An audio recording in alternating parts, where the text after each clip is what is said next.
Okay, പിന്നെ നമ്മൾ പഠിച്ച നെക്സ്റ്റ് ടോപ്പിക് എന്ന് പറയുന്നത് കോൺക്രീറ്റ് മിക്സസ് ആൻഡ് ടൈപ്സ് ആണ്. കോൺക്രീറ്റ് മിക്സ് എന്ന് പറയുന്നത് എന്താണ്? മിക്സ് പ്രപ്പോർഷൻ എന്ന് പറയുമ്പോൾ it is the amount of cement, sand, aggregate, വാട്ടറിന്റെ ആ ഒരു പ്രപ്പോർഷൻ ഫിക്സ് ചെയ്യുന്നതിനെയാണ് നമ്മൾ കോൺക്രീറ്റ് മിക്സ് പ്രപ്പോർഷൻ എന്ന് പറയാം. ഓക്കെ, അപ്പോൾ കോൺക്രീറ്റ് മിക്സിനെ തന്നെ നമുക്ക് എന്ത് പറയാം? നോമിനൽ മിക്സും ഉണ്ട്, ഡിസൈൻ മിക്സും ഉണ്ട്.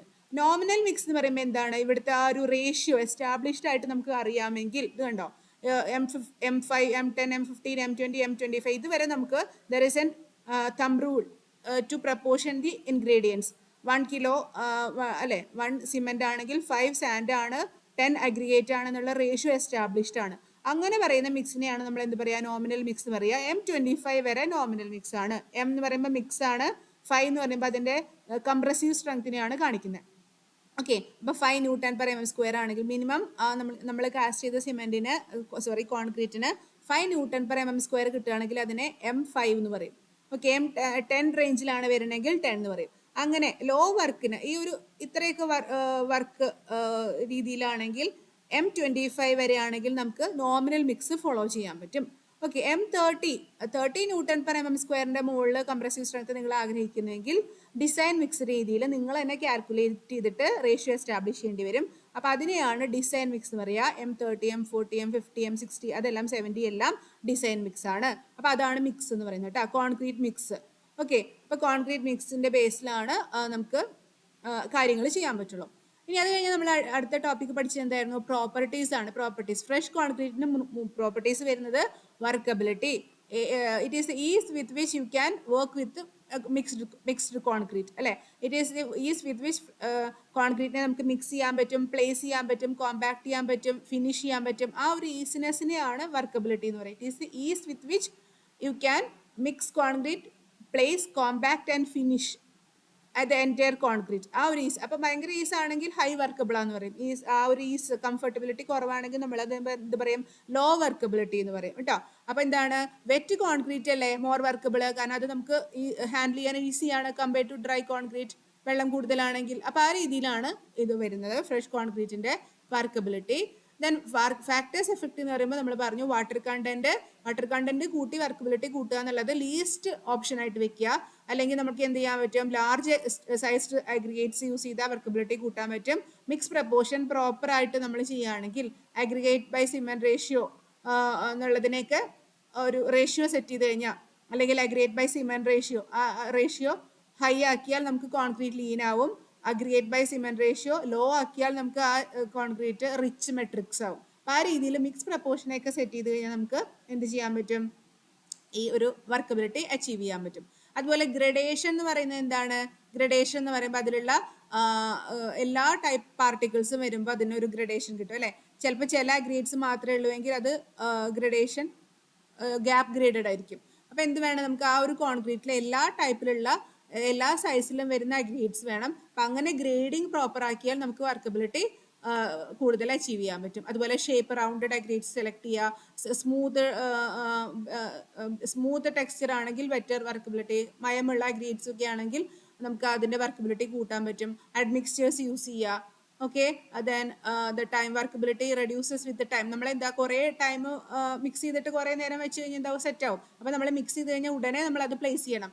ആ രീതിയിൽ നമ്മൾ ആ ടൈമൊക്കെ ടെമ്പറേച്ചർ ഓഫ് മിക്സിങ്ങും ടൈം ഓഫ് മിക്സിംഗ് ഒക്കെ പ്രോപ്പറായിട്ട് ചെയ്താലേ നമുക്ക് വർക്കബിലിറ്റി കൂടുതൽ ചെയ്യാൻ പറ്റുള്ളൂ. ഫസ്റ്റ് ടെസ്റ്റ് വർക്കബിലിറ്റി ചെയ്യാനുള്ളത് സ്ലം ടെസ്റ്റ് ആണ്. സ്ലം ടെസ്റ്റ് ആണ് പഠിക്കാനുള്ളത്. അപ്പോൾ അതിന് വേണ്ടിയിട്ട് ഇതാ ഇങ്ങനെ 4 ലെയറിലായിട്ട് നമ്മൾ ഇങ്ങനെ ഒരു ഇതിലാണ് ചെയ്യുക അല്ലേ.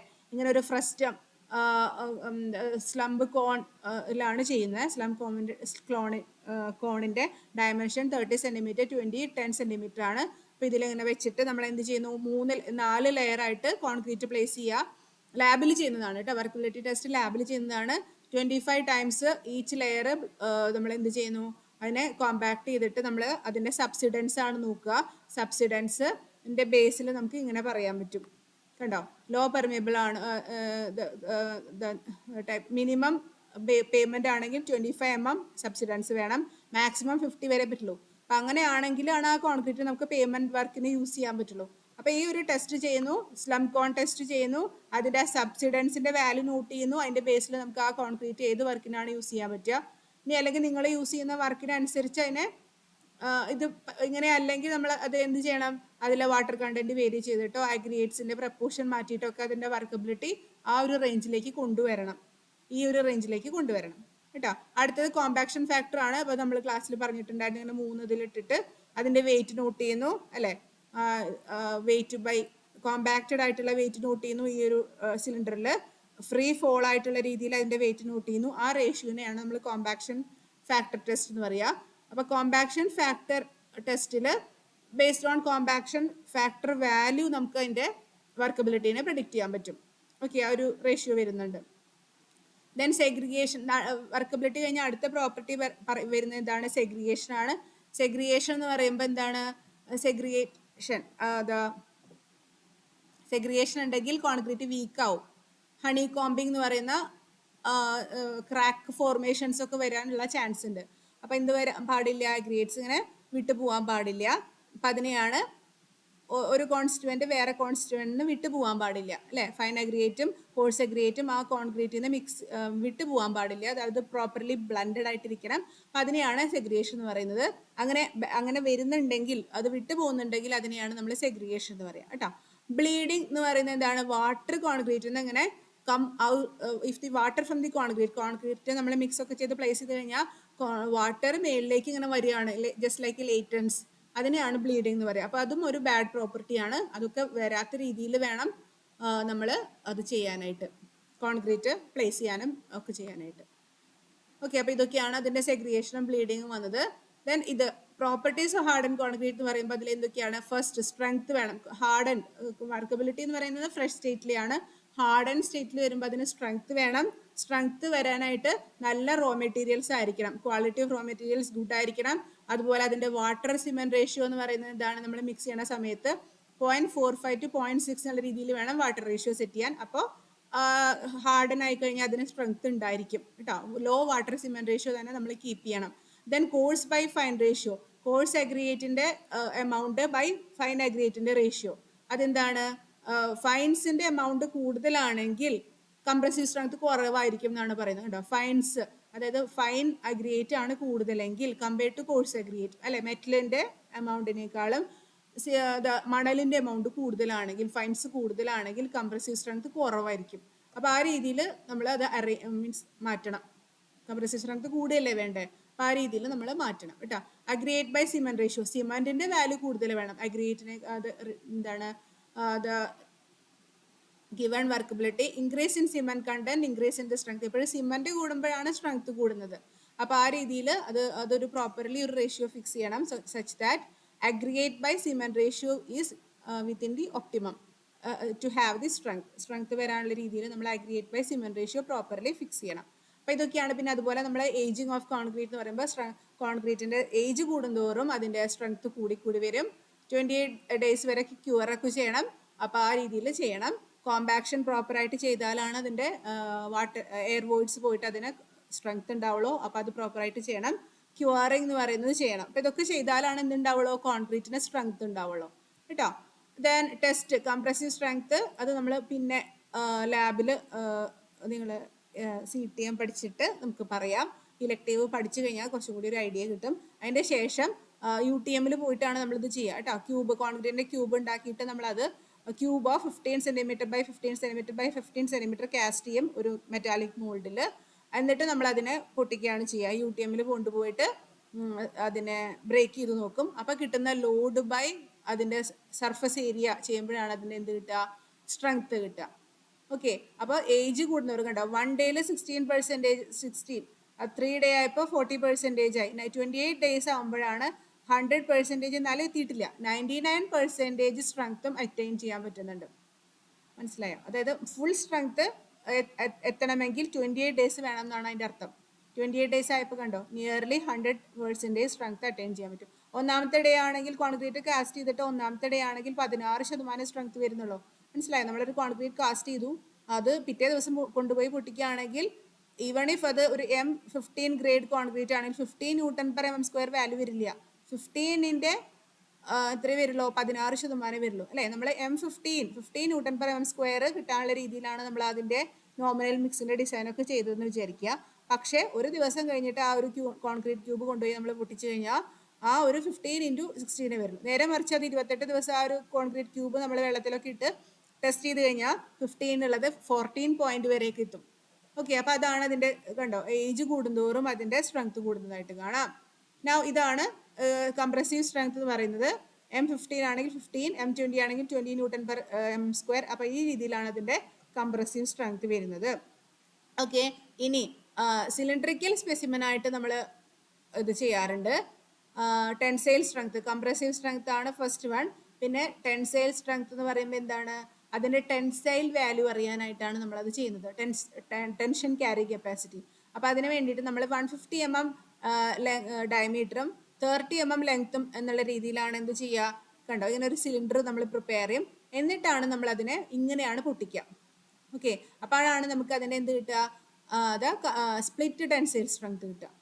ഓക്കെ, അപ്പോൾ എന്താണ് സ്പ്ലിറ്റ് ടെൻസൈൽ സ്ട്രെങ്ത്. അപ്പോൾ അത് കിട്ടാനായിട്ട് ഒരു ഇക്വേഷൻ ഉണ്ട്, ടെൻഷൻ ഈക്വൽ ടു 2 ഇൻറ്റു ആ breaking load by pi into length of the cylinder അറിയാലോ, ഡയമീറ്ററും അറിയാം. അപ്പോൾ നമുക്ക് അതിൻ്റെ എന്ത് കിട്ടും, ഇത് കിട്ടും, ടെൻഷൻ ക്യാരിയിങ് കപ്പാസിറ്റി കിട്ടും കേട്ടോ. അപ്പോൾ അത് എന്താണ്, നമ്മളൊരു M15 എന്നുള്ള ഗ്രേഡിലാണ് നമ്മൾ ഒരു മിക്സിലല്ലേ ഉണ്ടാക്കിയിട്ടുണ്ടാവുക. 1:1.5:3 എന്നുള്ള രീതിയിലൊരു മിക്സ് ആണ് ഉണ്ടാക്കിയെങ്കിൽ ആ മിക്സ് വെച്ചിട്ട് നമുക്ക് അതിൻ്റെ കംപ്രസീവ് സ്ട്രെങ്ത് കണ്ടുപിടിക്കാം. അത് കോൺക്രീറ്റ് ക്യൂബ് ആക്കി കഴിഞ്ഞാൽ കംപ്രസീവ് സ്ട്രെങ്ത് കണ്ടുപിടിക്കാം.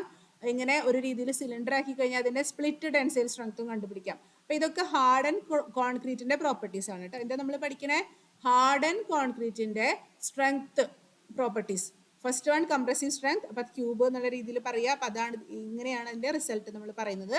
നോമിനൽ മിക്സ് ആണെങ്കിൽ കണ്ടോ, അപ്പോൾ ഇത് 30, ഇനി M35. അപ്പോൾ ഇത് ഡിസൈൻ മിക്സ് ആണെങ്കിലും അത് അതിൻ്റെ ആൻസർ ഇങ്ങനെയാണ് വരുന്നത്.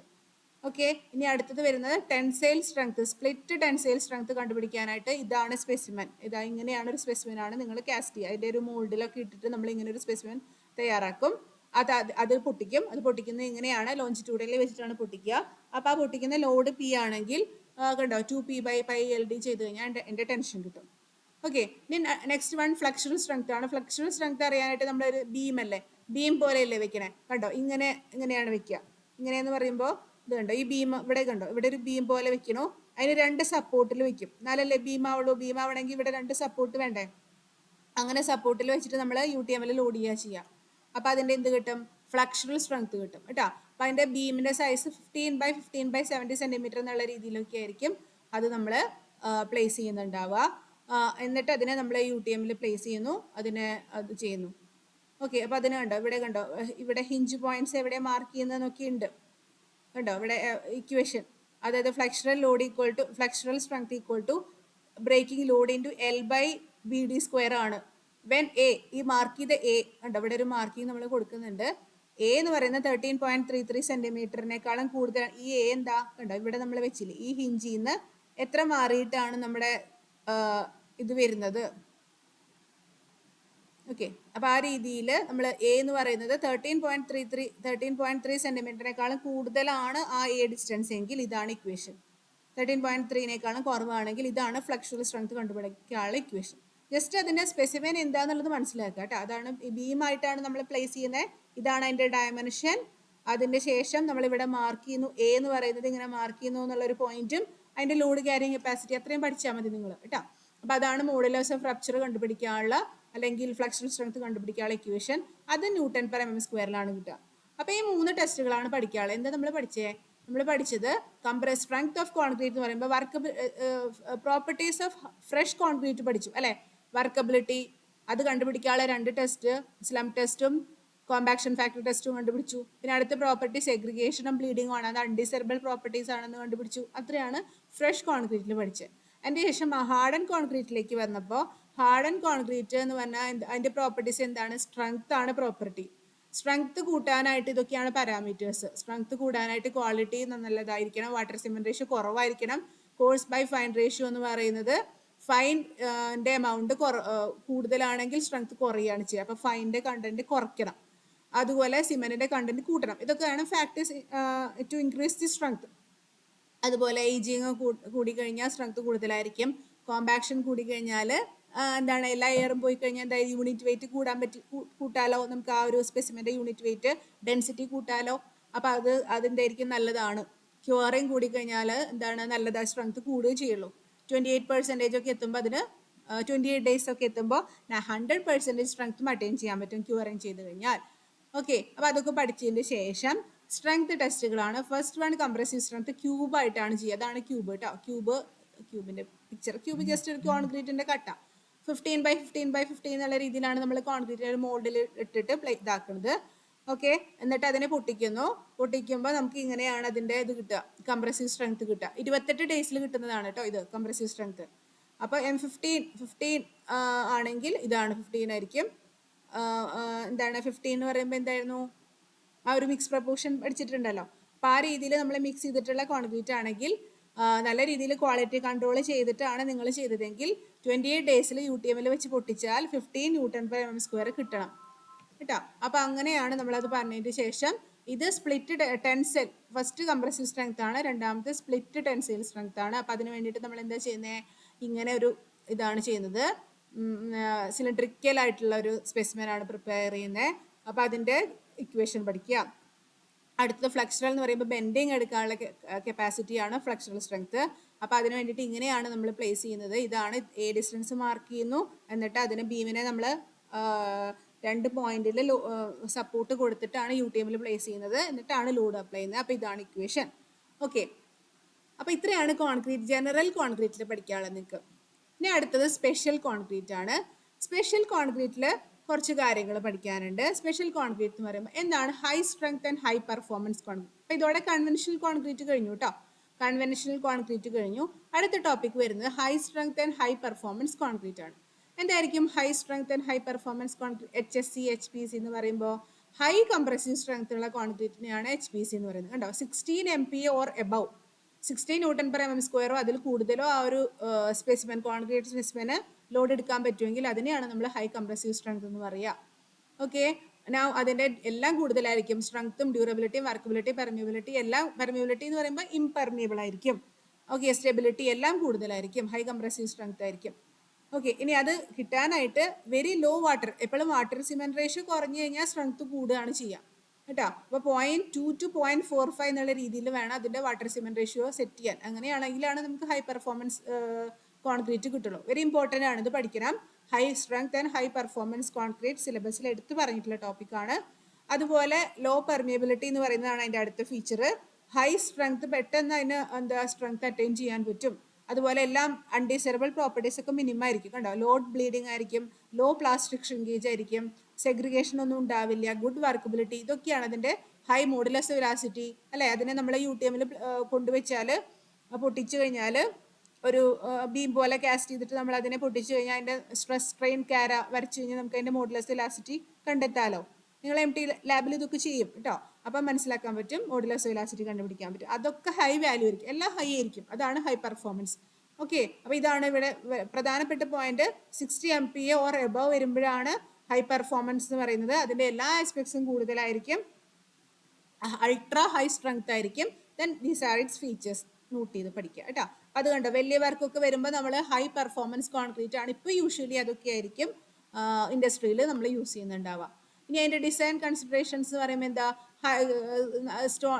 Quality of ingredients, high quality stone aggregates വേണം, വീക്ക് അഗ്രീറ്റ്സ് എടുക്കരുത്, അഡ്മിക്സ്റ്റേഴ്സ് യൂസ് ചെയ്യണം, സൂപ്പർ പ്ലാസ്റ്റിസൈസേഴ്സ് അല്ല. അഡ്മിക്സ്റ്റേഴ്സ് പറയുമ്പോൾ എന്താ, നമ്മുടെ സിമെന്റും വാട്ടറും മെറ്റലൊന്നും അല്ലാതെ ആഡ് ചെയ്യുന്ന നാലാമത്തെ ഇൻഗ്രീഡിയൻറ്റിനെയാണ് നമ്മൾ അഡ്മിക്സ്ചർ എന്ന് പറയുക. അപ്പോൾ അത് നമ്മുടെ സ്ട്രെങ്ത് ഒക്കെ കൂടാൻ വേണ്ടിയിട്ട് നമ്മൾ അപ്ലൈ ചെയ്യുന്നതാണ് അഡ്മിക്സ്റ്റേഴ്സ്. അപ്പോൾ അതൊക്കെ അപ്ലൈ ചെയ്യണം. വാട്ടർ റെഡ്യൂസേഴ്സിൻ്റെ രീതിയിലാവാം, സൂപ്പർ പ്ലാസ്റ്റിസൈസേഴ്സ് ആവാം. അപ്പോൾ അതൊക്കെ നമ്മൾ ആഡ് ചെയ്യുമ്പോഴാണ് നമുക്ക് ഇത്തരം ഹൈ പെർഫോമൻസ് കോൺക്രീറ്റ് കിട്ടുന്നത്. ഓക്കെ, ദെൻ മിക്സിങ്ങും പ്ലേസിങ്ങും കോമ്പാക്ഷനും ഒക്കെ ചെയ്യുമ്പോൾ സ്ട്രിക്റ്റ് ക്വാളിറ്റി കൺട്രോൾ ചെയ്യണം, എന്നാലേ ഈ HPC എന്നുള്ള കാറ്റഗറിയിൽ വരുള്ളൂ. ഹൈ റൈസ് ബിൽഡിങ്ങിലും ലോങ് സ്പാൻ ബ്രിഡ്ജസിലൊക്കെ നമ്മൾ യൂഷ്വലി ഇപ്പോൾ HPC ആണ് യൂസ് ചെയ്യുന്നത്. ഓക്കെ, റെഡ്യൂസ്ഡ് മെമ്പർ സൈസ്, നമ്മൾക്ക് എന്ത് പറയുന്നത്, റെഡ്യൂസ്ഡ് മെമ്പർ സൈസ്, അതിൻ്റെ ഒരു ക്രോസ് സെക്ഷൻ കുറയ്ക്കണമെങ്കിൽ നമുക്ക് ഈ ഹൈ പെർഫോമൻസ് ആണെങ്കിൽ അത് എടുത്തു കഴിഞ്ഞാൽ നമുക്ക് അതിൻ്റെ ക്രോസ് സെക്ഷൻ ഒക്കെ കുറഞ്ഞ രീതിയിൽ നമുക്ക് അതിൻ്റെ തിക്നെസ് ഒക്കെ കുറയ്ക്കാൻ പറ്റും. പക്ഷേ സ്ട്രെങ്ത് കൂടുതലും ഉണ്ടാവും. ബീമിൻ്റെ ഒക്കെ ക്രോസ് സെക്ഷൻ കുറവാണ്, കുറയ്ക്കാം. പക്ഷേ സ്ട്രെങ്ത്തിലൊരു കോംപ്രമൈസും ഉണ്ടാവില്ല. ആ രീതിയിൽ നമ്മൾ HPC കോൺക്രീറ്റ് ആണ് യൂസ് ചെയ്യുന്നതെങ്കിൽ ഇതൊക്കെയാണ് അതിൻ്റെ അഡ്വാൻറ്റേജസ് വരുന്നത്. അടുത്തത് fibre infused concrete. Fibre infuse എന്ന് പറയുമ്പോൾ നമ്മൾ കോൺക്രീറ്റ് ചെയ്യുമ്പോൾ അതിൽ കണ്ടോ ഇങ്ങനത്തെ steel, glass, synthetic or polypropylene, basalt, natural fibres ഇങ്ങനെയുള്ള എലമെന്റ്സ് ആഡ് ചെയ്യുകയാണെങ്കിൽ അതിനെയാണ് നമ്മൾ ഫൈബർ ഇൻഫ്യൂസ് കോൺക്രീറ്റ് എന്ന് പറയാം. എന്തെങ്കിലും ഗ്ലാസ് പൊടികൾ അല്ലെങ്കിൽ സ്റ്റീലിന്റെ ഫൈബേഴ്സ്, സ്റ്റീലൊക്കെ ഷ്രെഡ് ചെയ്തിട്ട് നമ്മൾ അതിനെ ചില സ്ട്രാൻഡുകളാക്കി നമ്മൾ അതിലേക്ക് ഇട്ട് കൊടുക്കുക. ഗ്ലാസ് ഒക്കെ പൊട്ടിച്ച് നമ്മൾ അതിനെ ക്രഷ് ചെയ്തിട്ട് ഇടുക. സിന്തറ്റിക് പോളിപ്രൊപ്പിലീൻ അല്ലെങ്കിൽ പ്ലാസ്റ്റിക്, ബസാൾട്ട്, നാച്ചുറൽ ഫൈബേഴ്സ് അല്ലെ, കൊയർ ഫൈബർ, ജൂട്ട് ഫൈബർ ഇങ്ങനെയുള്ളതൊക്കെ അപ്ലൈ ചെയ്താൽ നമ്മൾ അതിനെ പറയും ഫൈബർ. അതായത് ഓൾറെഡി ഉള്ള കൺവെൻഷണൽ കോൺക്രീറ്റിൽ ഇത്തരം ഫൈബേഴ്സ് നമ്മൾ ഇമ്പാർട്ട് ചെയ്യുകയാണെങ്കിൽ അതിനെയാണ് നമ്മൾ ഫൈബർ ഇൻഫ്യൂസ് കോൺക്രീറ്റ് എന്ന് പറയുക കേട്ടോ. അപ്പോൾ ഫൈബേഴ്സ് ആഡ് ചെയ്ത് കഴിഞ്ഞാൽ അതിന്റെ കോൺക്രീറ്റിന് എന്താ ഉള്ളത്? ടെൻഷൻ, ലോ ടെൻഷൻ അല്ലേ. ടെൻഷൻ വരുമ്പോൾ അതിന് കോൺക്രീറ്റ് മാത്രമാണെങ്കിൽ ടെൻഷൻ എടുക്കാൻ പറ്റില്ല. അതിനാണ് നമ്മൾ കമ്പികൾ ആഡ് ചെയ്യുന്നത്. അപ്പോൾ ഇത്തരം കമ്പികൾ, ഇത്തരം ഫൈബേഴ്സ് ആഡ് ചെയ്യുമ്പോൾ അതിന് ടെൻഷൻ കൂടും, ടെൻഷൻ എടുക്കാനുള്ള കപ്പാസിറ്റി കൂടും കേട്ടോ. ഈ imparting these fibres it will enhance the concrete's inability to take up tension. Tension എടുക്കാനുള്ള കപ്പാസിറ്റി കൂടും, ടെൻസൈൽ സ്ട്രെങ്ത് കൂടും നമ്മുടെ മെമ്പറിന്റെ. അതുപോലെ ഡക്ടിലിറ്റി, ടഫ്നെസ് ഇങ്ങനെയുള്ള ക്രാക്ക് റെസിസ്റ്റൻസ് ഈ പ്രോപ്പർട്ടീസ് ഒക്കെ ഇംപ്രൂവ് ആവും കേട്ടോ. ഇനി improve split tensile strength, tension കൂടില്ല അപ്പോൾ സ്പ്ലിറ്റ് ടെൻസൈൽ സ്ട്രെങ്ത് കൂടും, ഫ്ലക്ചറൽ സ്ട്രെങ്ത് എല്ലാം കൂടും എന്നിട്ട് പറയാം. മോഡുലസ് ഓഫ് റപ്ചർ കൂടും, മോഡുലസ് ഇലാസിറ്റി എല്ലാം കൂടും. അതുപോലെ ക്രാക്കിംഗ് ഉണ്ടാവില്ല, വെൽ ഡിസൈൻ മിക്സസ് ഒക്കെ ആയിരിക്കും. Okay, then addition of fibres, bond between fibre and cement, proper ആയിട്ടൊരു ബോണ്ട് വേണം. അപ്പോൾ ആ രീതിയിൽ വേണം നമ്മൾ എന്ത് ചെയ്യാൻ, മിക്സ് ചെയ്യുമ്പോഴൊക്കെ ശ്രദ്ധിക്കണം, പ്ലേസ് ചെയ്യുമ്പോഴും കോമ്പാക്ട് ചെയ്യുമ്പോഴൊക്കെ ആ ഒരു bond between fibre and cement matrix and aggregate matrix properly ആവണം, എന്നാലേ ഈ കാര്യമൊക്കെ സാധ്യമുള്ളൂ. ഓക്കെ, അപ്പോൾ ഇതോ ഈ പറയുന്ന ടെസ്റ്റുകളൊക്കെ നമ്മൾ ചെയ്യാറുണ്ട്. അഡീഷണലി ടഫ്നെസ് എന്ന് പറയുന്ന ഒരു ടെസ്റ്റ് ചെയ്യാറുണ്ട്. ഓക്കെ, ഇപ്പോൾ പേയ്മെന്റിലും ഇൻഡസ്ട്രിയൽ ഫ്ലോഴ്സിലും ഒക്കെ നമ്മളിത് യൂസ് ചെയ്യാറുണ്ട്. ടണലിന്റെ ലൈനിങ് വലിയ വർക്കിലില്ല കേട്ടോ, മാസ് കോൺക്രീറ്റിംഗിൽ അതിലില്ല. നമ്മുടെ പേയ്മെന്റിന്റെ ഒക്കെ സ്ട്രെങ്ത് കൂടാനായിട്ട്, ടെൻസൈൽ സ്ട്രെങ്ത് കൂടാൻ, അല്ലെ വണ്ടികളൊക്കെ വരുമ്പോൾ അത് എന്താവും, ചിലപ്പോൾ ഒരു കുറച്ചും കൂടി സ്ട്രെങ്ത് വരാൻ, വണ്ടികൾ വരുമ്പോൾ അതിന്റെ ആ ഒരു ലോഡ് എടുക്കാനുള്ള കപ്പാസിറ്റി, ടെൻസൈൽ ക്യാരിങ് കപ്പാസിറ്റി കൂടാനായിട്ട് നമ്മൾ ചെയ്യാറുണ്ട്. ഓക്കെ, ഇൻഡസ്ട്രിയൽ ഫ്ലോഴ്സ് ഇതിലൊക്കെ നമ്മൾ ഫൈബർ ഇൻഫ്യൂസ് ചെയ്യാറുണ്ട്. അടുത്ത ടൈപ്പ് കോൺക്രീറ്റ് ആണ് സെൽഫ് കോമ്പാക്റ്റിംഗ് കോൺക്രീറ്റ്. അതെന്ന് പറയുന്നത് അതിൽ നമുക്ക് ഓൾറെഡി ഉള്ള കോൺക്രീറ്റിൽ ഫൈൻ കണ്ടന്റും കൂടുകയാണെങ്കിൽ, അതായത് സിമെന്റിന്റെ സാൻഡും അംശം കൂടുകയാണെങ്കിൽ കമ്പയർഡ് ടു കോഴ്സ് അഗ്രിഗേറ്റ്, അപ്പം നമുക്ക് ആ ഒരു കോൺക്രീറ്റ് എന്ത് ചെയ്യാൻ പറ്റും, സെൽഫ് കോമ്പാക്ട് ചെയ്യാൻ പറ്റും. വേറെ എന്തെങ്കിലും കോമ്പാക്ഷൻ എക്യുപ്മെന്റ് ഇല്ലാതെ അതിന് അണ്ടർ ഇറ്റ്സ് ഓൺ വെയിറ്റ് ആ സിമെന്റിന് കോമ്പാക്ട് ചെയ്യാൻ പറ്റും, കോമ്പാക്റ്റഡ് ആകാൻ പറ്റും, കൺസോളിഡേറ്റ് ചെയ്യാൻ പറ്റും. അതായത് എന്താ, നമ്മൾ സാധാരണ എന്താ പറഞ്ഞാൽ കോമ്പാക്ടേഴ്സോ അല്ലെങ്കിൽ എന്ത് യൂസ് ചെയ്യണം, വൈബ്രേറ്റേഴ്സോ ഒക്കെ യൂസ് ചെയ്തിട്ടല്ലേ കോമ്പാക്ട് ചെയ്യുക. പക്ഷേ കണ്ടോ, if we are increasing fine മെറ്റീരിയൽസിന് എമൗണ്ട് കൂടുകയാണെങ്കിൽ ചില സിറ്റുവേഷനിലായിരിക്കും നമുക്കിത് വേണ്ടി വരിക. എല്ലാ സിറ്റുവേഷനിലും ഈ തരം കോൺക്രീറ്റ് നമ്മൾ എടുക്കില്ല. നമുക്ക് ചിലപ്പോൾ ചില സന്ദർഭത്തിൽ ആ ഒരു കോൺക്രീറ്റ് സെൽഫ് കോമ്പാക്ട് ചെയ്യേണ്ടതായിട്ട് ആവശ്യം വരും. ഓക്കെ, അപ്പോൾ അതിൻ്റെ ആപ്ലിക്കേഷൻ കണ്ടോ, ഇത് കൺസ്ട്രക്ഷൻ ഇൻ കൺജസ്റ്റഡ് റീൻഫോഴ്സ്മെന്റ് ഒക്കെ വരുന്ന കേസിൽ നമുക്ക് അവിടെ കോമ്പാക്ഷൻ ചെയ്യാൻ പറ്റില്ല, കൺജസ്റ്റഡ് റീൻഫോഴ്സ്മെന്റ് ആണ്. കണ്ടോ, അവിടെ നമുക്ക് ആ വൈബ്രേറ്റേഴ്സ് ഒന്നും ഇൻസേർട്ട് ചെയ്യാൻ പറ്റുന്നില്ല. അപ്പൊ നമുക്ക് എന്ത് ചെയ്യണം, സെൽഫ് കോമ്പാക്ട് ചെയ്യുകയാണെങ്കിൽ നല്ലതല്ലേ. അപ്പൊ അതിന് വേണ്ടിയിട്ട് നമ്മൾ അതിൽ ഫൈൻ മെറ്റീരിയൽസ് അങ്ങോട്ട് ആഡ് ചെയ്ത് കൊടുക്കും, കൂട്ടി കൊടുക്കും. ഓക്കെ, അപ്പൊ അങ്ങനെ ഹൈലി ഫ്ലോയബിൾ ആയിട്ടുള്ള നോൺ സെഗ്രിഗേറ്റിംഗ് കോൺക്രീറ്റ് ആണ്. അതിന്റെ പ്രത്യേകത എന്ന് പറയുമ്പോൾ അതിന്റെ ഇറ്റ്സ് ഓൺ വെയിറ്റിൽ അത് കോമ്പാക്ട് ആവും, without the use of vibration, external കോമ്പാക്ഷന്റെ ആവശ്യമില്ലാതെ. ഓക്കെ, അപ്പൊ അതിനെയാണ് സെൽഫ് കോമ്പാക്റ്റിംഗ് കോൺക്രീറ്റ് എന്ന് പറയുന്നത്. അപ്പൊ അത് പ്രോപ്പർട്ടീസ് ഒക്കെ എല്ലാം ഒരേപോലെ തന്നെ എഴുതിക്കോളൂ.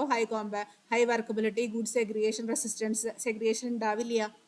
ഓക്കെ, നല്ല ഫിനിഷ് കിട്ടും. അപ്പൊ ഇങ്ങനെയാണ് നല്ല നല്ല പോയിന്റ്സ് ഒക്കെ എഴുതി വെക്കുക. ഇതിനെ ഇതേ പറഞ്ഞ പോലെ സ്ലം ടെസ്റ്റും വേറെ കുറച്ചുണ്ട്, ഇതൊന്നും നമുക്ക് പഠിക്കാനില്ലാത്ത ടെസ്റ്റുകളാണ് കേട്ടോ. അപ്പൊ ഇങ്ങനെ നമ്മൾ അതിന്റെ ഒരു ഫ്രഷ് സ്റ്റേറ്റ് അസർട്ടൈൻ ചെയ്യാനായിട്ട് കുറെ ടെസ്റ്റുകൾ ചെയ്യാം, ഇൻക്ലൂഡിങ് ദ വർക്കബിലിറ്റി ടെസ്റ്റ്. നമുക്കത് ടെസ്റ്റ് ചെയ്ത് നോക്കുമ്പോൾ മനസ്സിലാവുന്നുണ്ട് അത് നല്ല ഒരു ടൈപ്പ് കോൺക്രീറ്റ് ആണെന്നുള്ളത് മനസ്സിലാവുന്നുണ്ട് കേട്ടോ. അപ്പൊ അത് ഇതാണ് കൺജസ്റ്റഡ് റീൻഫോഴ്സ്മെന്റ് ആണെങ്കിൽ നമുക്ക് ആ സർഫസ് ഫിനിഷ് ഒക്കെ നല്ല രീതിയിൽ അച്ചീവ് ചെയ്യേണ്ട കോൺക്രീറ്റ് ആണെങ്കിൽ നമ്മൾ എന്താ യൂസ് ചെയ്യാറ്, യൂഷ്വലി സെൽഫ് കോൺക്രീറ്റും കോൺക്രീറ്റിലേക്കാണ് പോവുക. അപ്പോൾ അതിന് നമ്മൾ വേണ്ടിയിട്ട് ഫൈൻ മെറ്റീരിയൽസ്, നമ്മുടെ സിമെന്റോ സാൻഡും കുറച്ച് കൂട്ടി കൊടുക്കും, കോഴ്സ് അഗ്രേറ്റിന്റെ എമൗണ്ട് കുറയ്ക്കും. അതാണ് self compacting concrete. Okay, next one geopolymer concrete എന്ന് പറയുന്നത്.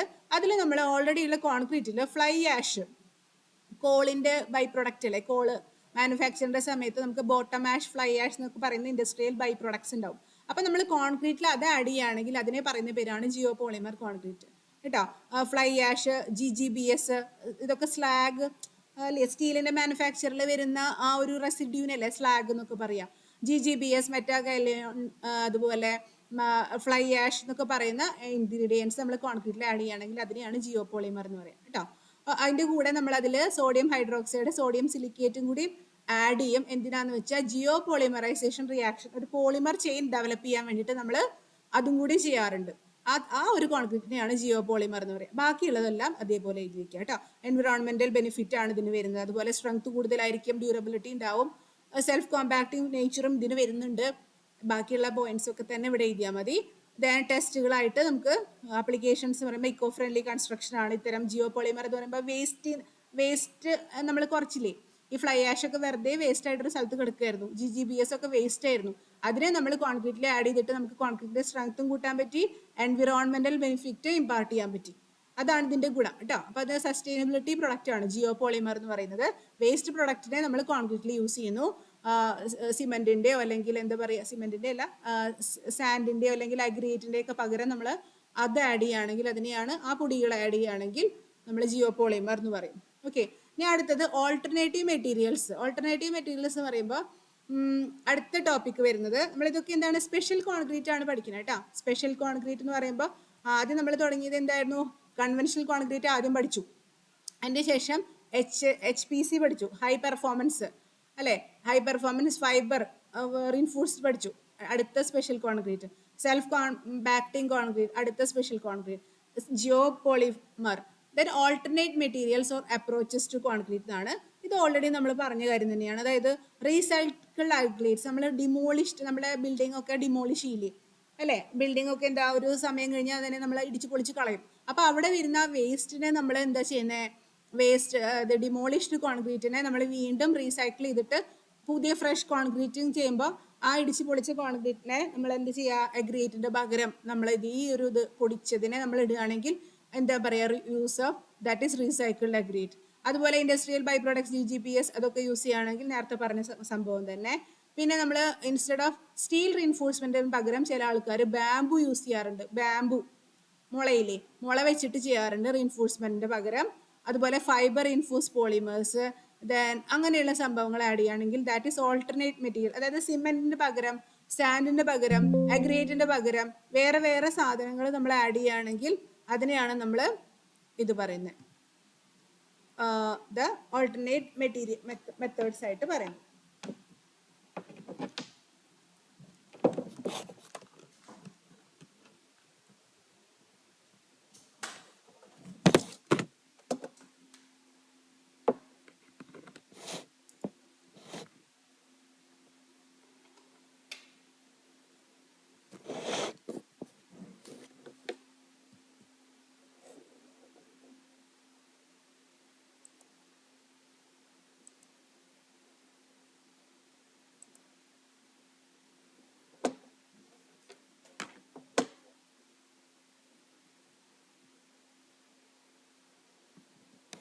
Okay, that is use of recycled aggregates, industrial byproducts, steel, non-steel reinforcement, earth-based ആയിട്ടുള്ള compressed earth blocks, stabilized concrete, green concrete, അതുപോലെ bio concrete, ഇത്തരം materials നമ്മൾ കോൺക്രീറ്റിൽ impart ചെയ്യുകയാണെങ്കിൽ, sustainable ആയിട്ട് impart ചെയ്യുകയാണെങ്കിൽ അതിനെയാണ് ഓൾട്ടർനേറ്റ് മെറ്റീരിയൽസ് എന്ന് പറയുന്നത് കേട്ടോ. Okay, now next one combining concepts എന്ന് പറയുന്ന ഒരു ടോപ്പിക്കാണ്. Fibre reinforced self compacting geopolymer high performance concrete. അപ്പോൾ അത് നമ്മൾ ഓൾറെഡി പറഞ്ഞതിന് തന്നെ. ഫൈബർ ഇൻഫോഴ്സ് സെൽഫ് കോൺക്രീറ്റിംഗ് എന്ന് പറയുമ്പോൾ എന്താണ്, നമ്മൾ HPC കോൺക്രീറ്റിലേക്ക് ഫൈബറും കൂടി ആഡ് ചെയ്യുകയാണെങ്കിൽ അതിനെ എന്ത് പറയും, fibre reinforced self compacting concrete എന്ന് പറയും കേട്ടോ. അതുപോലെ സെൽഫ് കോമ്പാക്ടിങ് കോൺക്രീറ്റിലേക്ക് ജിയോ പോളിമേഴ്സ് ആഡ് ചെയ്യുകയാണെങ്കിൽ geopolymer in a self compacted concrete എന്നുള്ള രീതിയിൽ പറയും. അതായത് സെൽഫ് കോമ്പാക്ടിങ് ആയിട്ടുള്ള കോൺക്രീറ്റിലേക്ക് ഫൈബർ ഇൻഫോഴ്സ്ഡ് മെറ്റീരിയൽ ആഡ് ചെയ്യാം, അല്ലെങ്കിൽ ജിയോ പോളിമർ ആഡ് ചെയ്യാം. അപ്പോൾ ഒരു കമ്പൈൻഡ് ആക്ഷൻ കിട്ടും. അതിനെയാണ് കമ്പൈനിങ് കൺസെപ്റ്റ് എന്ന് പറയുന്നത്. ഓക്കെ, നൗ നമ്മൾ എന്തിനാണ് ഇത്രയും സ്പെഷ്യൽ കോൺക്രീറ്റ്സ് ഉള്ളത്, ഏതൊക്കെ HPC, ഫൈബർ ഇൻഫോഴ്സ്ഡ് കോൺക്രീറ്റ് എന്ന് പറഞ്ഞ് പല ടൈപ്പ് കോൺക്രീറ്റ് യൂസ് ചെയ്തില്ലേ. അപ്പം അതെന്തിനാണ് അങ്ങനെ ചെയ്ത് കഴിഞ്ഞാൽ സ്ട്രക്ചറൽ എഫിഷ്യൻസി അങ്ങനെ കൺവെൻഷണൽ കോൺക്രീറ്റിൽ നിന്ന് മാറി നമ്മൾ എന്താ സ്പെഷ്യൽ കോൺക്രീറ്റിനും കൂടി യൂസ് ചെയ്ത് തുടങ്ങിയാൽ സ്ട്രക്ചറൽ എഫിഷ്യൻസി കൂടുതലായിരിക്കും, ഡ്യൂറബിലിറ്റി കൂടുതലായിരിക്കും, ബെറ്റർ വർക്കബിലിറ്റി ഉണ്ടായിരിക്കും, സസ്റ്റൈനബിലിറ്റി, ഇങ്ങനെ എല്ലാ ആസ്പെക്ട്സും നമുക്ക് സ്ട്രെങ്ത്തും കാര്യങ്ങളും മെക്കാനിക്കൽ ബിഹേവിയർ കൂട്ടാം അല്ലെ. ഹൈ പെർഫോമൻസ് കോൺക്രീറ്റ് എന്നൊക്കെ പറയുമ്പോൾ ഭയങ്കര സ്ട്രെങ്ത് ആണ്. അതുപോലെ ജിയോ പോളിമർ കോൺക്രീറ്റ് എന്നൊക്കെ പറയുമ്പോൾ എന്താണ്, അത് സസ്റ്റൈനബിൾ പ്രൊഡക്റ്റ് ആണ്. അപ്പോൾ സ്പെഷ്യൽ കോൺക്രീറ്റ് യൂസ് ചെയ്ത് കഴിഞ്ഞാൽ നമുക്ക് സ്ട്രെങ്ത് മെയിൻറ്റെയിൻ ചെയ്യാൻ പറ്റും, സസ്റ്റൈനബിലിറ്റി എന്നുള്ള രീതിയിൽ വരാൻ പറ്റും, ബെറ്റർ വർക്കബിലിറ്റി വരും, ഡ്യൂറബിലിറ്റി വരും. അപ്പോൾ ഇത്തരം ആസ്പെക്ട്സ് ഒക്കെ നമുക്ക് ഡെവലപ്പ് ചെയ്യാൻ പറ്റും. അപ്പോൾ ഇതാണ് ഇതിൽ വരുന്നത് കേട്ടോ. ഓക്കെ, അപ്പോൾ ഇത്രയാണ് സ്പെഷ്യൽ കോൺക്രീറ്റിൽ പഠിക്കാനുള്ളത്. അടുത്തത് വരുന്നത് സ്റ്റീലാണ്. സ്റ്റീൽ എന്ന് പറയുമ്പോൾ നിങ്ങൾക്ക് അറിയാം, സ്റ്റീൽ എന്ന് പറയുന്നത് എന്താണ്, കോൺക്രീറ്റ് പോലെ തന്നെ വേറൊരു കൺസ്ട്രക്ഷൻ മെറ്റീരിയൽ ആണ് സ്റ്റീൽ. സ്റ്റീൽ തന്നെ രണ്ട് തരത്തിൽ പറയാം. ബേസ്ഡ് ഓൺ കാർബൺ കണ്ടന്റ് നമ്മൾ എന്താ പറയുന്നത്, സ്റ്റീലിന്റെ അംശം, കാർബണിന്റെ അംശം ലെസ് ദാൻ 0.3% ആണെങ്കിൽ അതിനെ ലോ കാർബൺ സ്റ്റീൽ എന്ന് പറയും. 0.3 to 0.6 ആണെങ്കിൽ medium carbon. High carbon greater than 0.6 ആണ്. ഒരു സ്റ്റീൽ എന്ന് പറയുമ്പോൾ the alloy of iron and carbon അല്ലെ, അയണും കാർബണും കൂടി ചേരുമ്പോഴാണ് സ്റ്റീൽ കിട്ടുന്നത് പ്രോപ്പർലി, അതിന് മെറ്റലർജി പ്രോസസ് ഒക്കെ ചെയ്യുമ്പോൾ. അപ്പോൾ അതിൽ കാർബണിന്റെ എമൗണ്ടിൽ ലെസ് ദാൻ 0.3 ആണെങ്കിൽ അത് ലോ കാർബൺ സ്റ്റീലാണ്. മീഡിയം എന്ന് പറയുമ്പോൾ 0.3 to 0.6, ഹൈ കാർബൺ സ്റ്റീൽ ആകുമ്പോൾ ഗ്രേറ്റർ ദാൻ 0.6% വരും. അപ്പോൾ ഇങ്ങനെയാണ് അതിൻ്റെ ക്ലാസിഫിക്കേഷൻ വരുന്നത്. ദെൻ നെക്സ്റ്റ് വരുന്നത് സ്ട്രക്ചറൽ സ്റ്റീൽ എന്ന് പറയുമ്പോൾ നമ്മൾ യൂസ് ചെയ്യുന്ന സിവിൽ കൺസ്ട്രക്ഷനിൽ യൂസ് ചെയ്യുന്ന steel rolled steel sections, reinforcing steels, stainless steel എന്നുള്ള രീതിയിലാണ് വരുന്നത് കേട്ടോ. അപ്പോൾ ഇതാണ് നമ്മൾ യൂസ് ചെയ്യുന്ന സ്റ്റീൽ എന്ന് പറയുമ്പോൾ, ഇത് കണ്ടോ, റീൻഫോഴ്സ്മെന്റ് ബാർസ് എന്നുള്ള രീതിയിൽ വരും. അല്ലെങ്കിൽ ഇങ്ങനെ ഡിഫറെൻറ്റ് സെക്ഷൻസ്, ഇത് ഐ സെക്ഷൻ കണ്ടോ, ഇത് എന്ന് പറയുമ്പോൾ അതിൻ്റെ ഷേപ്പ് എങ്ങനെ വരുന്നത്, എച്ച് ബീം സെക്ഷൻസ് എന്ന് പറയും. ഇങ്ങനെ പല സ്ട്രക്ചറൽ സെക്ഷൻസ് ആയിട്ടും റോൾഡ് സ്റ്റീൽ സെക്ഷൻസ് ആയിട്ടും നമ്മൾ സ്റ്റീൽ യൂസ് ചെയ്യാറുണ്ട്. പിന്നെ വരുന്ന ടോപ്പിക് മാനുഫാക്ചറിങ് പ്രോസസ്. സ്റ്റീൽ ഉണ്ടാക്കുന്നത് എങ്ങനെയാണ്, അയൺ കാർബൺ ചേരുമ്പോഴല്ലേ, അയൺ ഓറ്, അയൺ എക്സ്ട്രാക്ട് ചെയ്യുന്നു, അയൺ ബ്ലാസ്റ്റ് ഫർണസ് പ്രോസസ് വഴി അയൺ ഓറിനെ നമ്മൾ പിഗ് അയൺ ആക്കി മാറ്റും. ദെൻ സ്റ്റീലാക്കാനായിട്ട് അതിൽ അയണിൽ കാർബൺ ചേർത്തിട്ട് നമ്മൾ അതിനെ കാസ്റ്റ് ചെയ്ത് റോൾ ചെയ്യുമ്പോഴാണ് ലാസ്റ്റ് ഫൈനലി സ്റ്റീൽ വരുന്നത്. അപ്പോൾ അത് സ്റ്റീൽ ഉണ്ടാക്കാനുള്ള പ്രോസസ്സാണ്. ബ്ലാസ്റ്റ് ഫർണസ് ചെയ്യണം, സ്റ്റീൽ അത് കാസ്റ്റ് ചെയ്യണം, റോൾ ചെയ്ത് ഫിനിഷ് ചെയ്യുമ്പോഴാണ് നമുക്ക് ആ സ്റ്റീൽ എന്ന് പറയുന്ന പ്രൊഡക്റ്റ് കിട്ടുന്നത്. ഓക്കെ, ഇനി അഡ്വാൻറ്റേജസ് സ്റ്റീൽ എന്ന് പറയുമ്പോൾ എന്താ, സ്റ്റീലിൽ അയണിൻ്റെ കൂടെ കാർബൺ വരും, കൂടാതെ traces of chromium, nickel, molybdenum ഒക്കെ വരുന്നുണ്ട്. അതുകൊണ്ട് അതിൻ്റെ strength, higher strength to weight ratio ആയിരിക്കും. ഡക്റ്റിലിറ്റി ആൻഡ് ടഫ്നെസ് ഹൈ ആയിരിക്കും. ഫെറ്റിക് റെസിസ്റ്റൻസും കൊറോഷൻ റെസിസ്റ്റൻ്റ് ആണ്. അപ്പോൾ ഇതൊക്കെയാണ് അതിൻ്റെ പ്രോപ്പർട്ടീസ് വരുന്നത്. ദെൻ ഹൈ റൈസ് ബിൽഡിങ്ങിലൊക്കെ നമ്മൾ സ്റ്റീൽ യൂസ് ചെയ്യാറുണ്ട് അല്ലേ. ഒന്നെങ്കിൽ കോൺക്രീറ്റിൻ്റെ ഉള്ളിൽ എംബഡ് ചെയ്തിട്ടുള്ള റീൻഫോഴ്സ്മെന്റ് ബാർസ് അല്ലെങ്കിൽ റീബാർസ് എന്നുള്ള രീതിയിൽ വരും, അല്ലെങ്കിൽ സ്ട്രക്ചറൽ സെക്ഷൻസ് ആയിട്ട് നമ്മൾ എന്താണ് ഡോഴ്സ്, വിൻഡോസ് അല്ലെങ്കിൽ വേറെ ട്രസ് വർക്കിലൊക്കെ നമ്മൾ യൂസ് ചെയ്യുന്നതാണ് സ്റ്റീൽ എന്ന് പറയുന്നത്. ദെൻ അടുത്തൊരു ഇത് വരുന്നത് നമ്മുടെ സിലബസ് പ്രകാരം സ്റ്റീൽ കഴിഞ്ഞാൽ അലുമിനിയം ആണ്. അലുമിനിയം കൺസ്ട്രക്ഷനിൽ നമ്മൾ യൂസ് ചെയ്യാൻ കാരണം ലൈറ്റ് വെയിറ്റ് ആണ്, കൊറോഷൻ റെസിസ്റ്റൻ്റ് ആണ്, ഡക്റ്റിലിറ്റി. അത് അലുമിനിയം എവിടെ യൂസ് ചെയ്യുന്നുണ്ട്, നമ്മുടെ കൺസ്ട്രക്ഷനിൽ ഡോഴ്സിലും വിൻഡോസിലും അതുപോലെ ട്രസ് വർക്കിലെല്ലാം നമ്മൾ യൂസ് ചെയ്യുന്നതാണ് അലുമിനിയം ബോക്സൈറ്റിൽ നിന്നാണ് അലുമിനിയം വരുന്നത്. അപ്പോൾ അതിൻ്റെ ഡെൻസിറ്റി കുറവായിരിക്കും, കൊറോഷൻ റെസിസ്റ്റൻ്റ് ആണ്, ഡക്റ്റിലിറ്റി മാലബിലിറ്റി ഒക്കെ കൂടുതലാണ്. അപ്പോൾ ഇതൊക്കെയാണ് അതിൻ്റെ നോക്കിയാൽ മതി കേട്ടോ. ഇനി അലുമിനിയം നമ്മൾ കോട്ട് ചെയ്യാനായിട്ട് ഗാൽവനൈസേഷൻ എന്ന് പറയുന്ന പ്രോസസ്സിലൂടെയാണ് നമ്മളതിനെ കോട്ട് ചെയ്യുന്നത്. ഇലക്ട്രോപ്ലേറ്റിംഗ്, അലുമിനൈസിങ് എന്നുള്ള പ്രോസസ്സിലൂടെയൊക്കെ നമുക്ക് അത് കോട്ട് ചെയ്യാനായിട്ട് പറ്റും. ദെൻ അലുമിനിയത്തിൻ്റെ ഈ ഒരു എല്ലാ വർക്കിലും നമ്മൾ അലുമിനിയം സ്റ്റീൽ പോലെ തന്നെ ഇൻകോർപ്പറേറ്റ് ചെയ്യാറുണ്ട്. ഓക്കെ, നൗ ലാസ്റ്റ് വൺ വരുന്നത് സ്റ്റീൽ ആണെങ്കിലും അലുമിനിയം ആണെങ്കിലും നമ്മൾ അതിൻ്റെ എന്തൊക്കെ ടെസ്റ്റ് ചെയ്യണം. കോൺക്രീറ്റ് ആണെങ്കിൽ നമ്മൾ ഏതൊക്കെ ടെസ്റ്റ് ചെയ്യണം എന്നുള്ളത് പഠിച്ചു. മെറ്റൽ ആണെങ്കിൽ high strength test, hardness test, impact test, wet test. MT ലാബിൽ നിങ്ങളിപ്പോൾ ചെയ്യും കുറച്ച് ടെസ്റ്റുകളൊക്കെ ചെയ്യില്ലേ. അപ്പോൾ അതൊക്കെ തന്നെയാണ് ഈ മെറ്റലിൻ്റെ സ്ട്രെങ്ത് കണ്ടുപിടിക്കാനായിട്ട് നമ്മൾ ചെയ്യേണ്ട ടെസ്റ്റ്. അപ്പോൾ ഇത്രയാണ് നമ്മുടെ മൊഡ്യൂൾ 1 കണ്ടൻസ് വരുന്നത്. നോട്ട് ചെയ്യാം കേട്ടോ. ഓക്കെ.